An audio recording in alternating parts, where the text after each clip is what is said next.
Hoy! May lang sini, bagi tapos ta.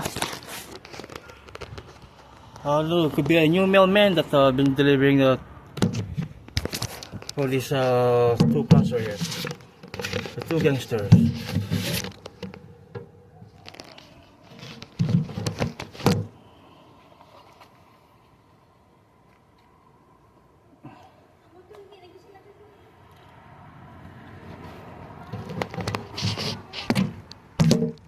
Flag is up.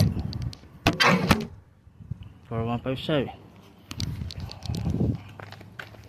And this one goes downstairs and sa the house.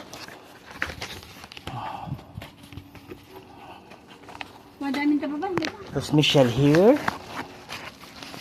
And then here come my daughter, Carrie.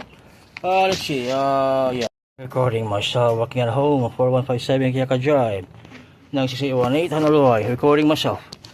As you guys can see, people, Chief of Justice. This is the side of the house. I'm taking down this wall right here.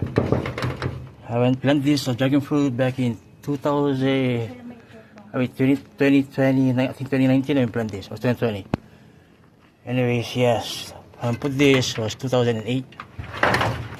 Taking down the wall. Nah! Mawala-wala na ni. Wala din sa lamang ko. Ay, kagamit ko muna. Okay, let's balik.